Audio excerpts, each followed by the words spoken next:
তো talent hunt আহ্বান করে এবং সেখানে আমাদের বাচ্চারাকে নিয়ে যায় এবং সেখানে তারা সফলতা পায়। এবং সেটা থেকে কি হলো দেখেন, যে সেটা থেকে এই যে বিগত সরকার একটা জাম্বুরি প্রোগ্রাম করলো, সেখানে গোটা বাংলাদেশের যে 12টা দল, আপনাদের মনে এটা গর্ব হয় না যে গোটা আমাদের স্কুলটা অবশ্যই আমরা একটা ভালো প্রতিষ্ঠানে পড়ালেখা করাই, আর এটা এটা নিয়ে মনে হয় না আপনাদের কখনোই নিজেকে মানে অবহেলার মধ্যে ফেলবেন না বা ভাববেন না যে আসলে কি করতে কি স্কুলে যাচ্ছে, এরকম কখনোই মনে করবেন না।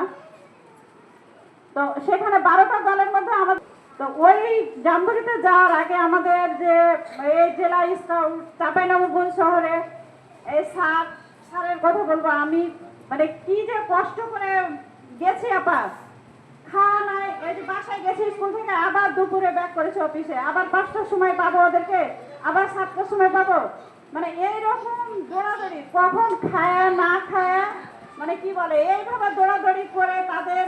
আর সবচাইতে বড় কথা যে শারীরিক প্রেশার, শারীরিক পরিশ্রমটা আছে, সাথে সাথে মেন্টালি যে একটা প্রেশার আপা মানুষের, অনেকে অবহেলা করেছে, অনেকেই অবজ্ঞার চোখে দেখেছে যে এরা আবার কি স্কাউট করতে পারবে। তবে আপনারা এটা করেন, ওই অফিসে যান, ওই অফিসে যান, মানে হাজার রকমের ফর্মুলা বাতলিয়ে দিয়েছে, কিন্তু এমন একজন মানসিক শক্তি নিয়ে এমনভাবে এগিয়েছি আবার যে কোনোখানে হার মানিনি।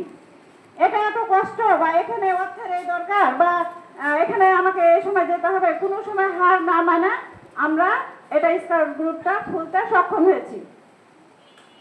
তাহলে দেখেন যে অনেক ভালো ভালো শিক্ষা প্রতিষ্ঠান আছে যেখানে এই প্রতিবন্ধী বিদ্যালয় আছে বাংলাদেশের মধ্যে, তারা কিন্তু এই দল খুলতে সামর্থ্য হয়নি। তা আমরা আমরা আশা রাখছি যে অবশ্যই আমরা একটা ভালো পর্যায়ে আছি। তো যাই হোক, এখন আমাদের কাজ হলো যে কোনো সফলতা যখন আমাদের চলে আসে, সেটাকে কি করা, সেটাকে যত্ন করে এগিয়ে নিয়ে যাওয়া, মানে সফলতা পায় খুশিতে আনন্দে নাচানাচি করে। এই হাঁটি এরপরের কার্যক্রমের জন্য তুমি আসো কিন্তু। আচ্ছা, তা আমরা হলো যে কি, আমরা যখন কোনো সফলতা পেয়ে নিই তখন আমরা কি খুশিতে খালি হাততালি দিয়ে আনন্দ উৎসব করে বসে থাকলে হবে? বলেন, রাজ্য জয় করা যতটা কঠিন তার চাইতে হলো রাজ্য রক্ষা করা। তাহলে আমরা যখন এই সফলতায় পৌঁছে গেছি তখন কি করতে হবে, আমাদের আরো সচেতন হতে হবে, আরো সজাগ হতে হবে, আরো পরিশ্রমী হতে হবে যেন আমরা এটাকে ধরে রাখতে পারি। এই কথাটা সবসময় মাথায় রাখতে হবে। আপনারা প্রত্যেক মায়েরা, প্রত্যেক অভিভাবক কিন্তু আমাদের সাথে আমাদের সহযোদ্ধা। আমরা একাই কিন্তু, একা হলে আমি পারবো, আমি একাই পারবো বলেন? আপনারা আমার সাথে আছেন, আমি বিশ্বাস করি, ছিলেন, আছেন, থাকবেন ইনশাআল্লাহ মনে করি। তো তাহলে আপনাদের নিয়েই আমাদের প্রোগ্রাম, আমরা সবাই একসাথে বলে একটা সুন্দর প্রতিষ্ঠান। তাহলে আমাদের কি করতে হবে, আমাদের বাচ্চাগুলো যেটুকু এগিয়েছে এবং যারা পরে ভর্তি হয়েছেন, যারা নতুন অভিভাবক আছেন, তাদেরকে একটু মানে খেয়াল রাখতে হবে যে আমরাও যাতে আমাদের বাচ্চাগুলো নিয়ে সামনে ভালোভাবে একটু এগোতে পারি।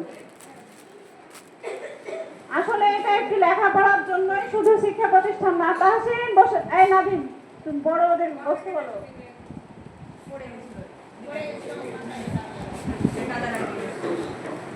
একটু মনে হয় যে বেশি হয়, মানে আনুষঙ্গিক যে কার্যক্রম আছে সেগুলো আমরা করে থাকি, এই যে খেলাধুলা বলেন।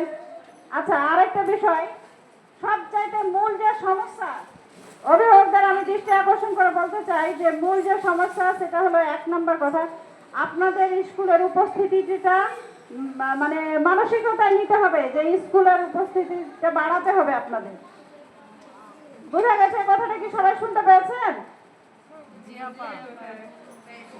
দয়া করে আমি এই কথাটা বলছি যে আপনাদের অন্যান্য কাজের সাথে আপনার প্রিয় সন্তানকে, প্রিয় প্রাণের সন্তানের স্কুল যাওয়াটা অবহেলার চোখে দেখবেন না। যেমন আমার কাছে অনেক তথ্য থাকে, আমার কাছে মানে আপনারা হয়তো জানবেন না, কিন্তু সবার কথা আমি জানবো।